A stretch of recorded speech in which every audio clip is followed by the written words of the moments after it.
Everybody, thank you for watching our first episode of I Only Asked Because.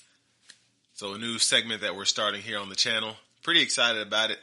And we're going to let Dr. E go ahead and give our first topic.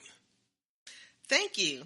So our first topic for the day is, have we given up totally on the English language?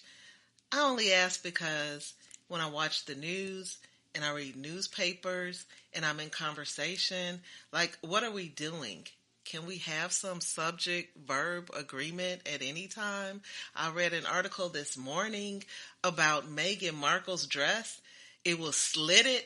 No, it was slit. What are you talking about? that drives me insane. It really does. Well, I'll tell you this. The English language has,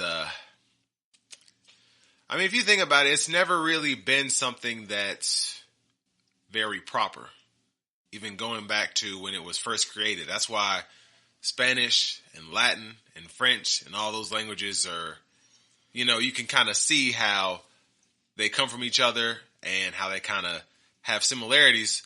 And then that's why it's the hardest language to learn for every other country, because it's irregular or exactly. Yeah, I get that. I totally get that. And we're human, so we make mistakes. I totally get that. I'm not perfect. You're not perfect. On the other hand, have you ever seen me try to catch a football, just for example? Have you ever seen me try to do that? Maybe once or twice. Once or twice. Did I catch it? Nope. I did not. I completely missed it, right? However, I don't get paid to catch footballs. Yeah.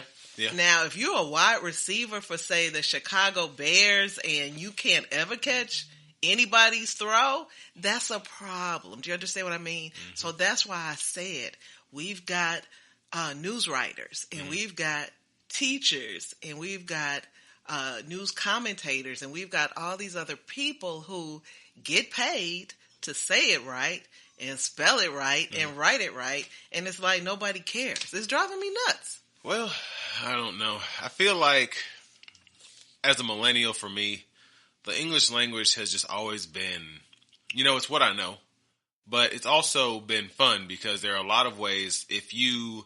I know a lot of Spanish speaking people that I work around or work with, and they say, how do you translate this to Spanish? And I tell them it's really hard to do. And that's what kind of makes it fun, I think.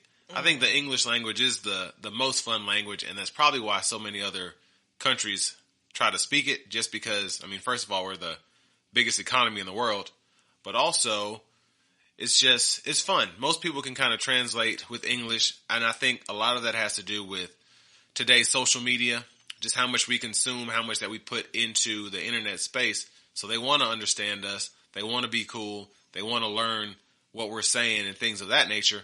And even though it's very, as we say, irregular, it's its own. And I think that's one thing that I appreciate about the English language, even if we can't use it as it was originally intended. Okay. Well, I appreciate all those comments. And I'm not out here expecting everybody to be like thou and tis and all this other stuff. Like, please don't mistake that.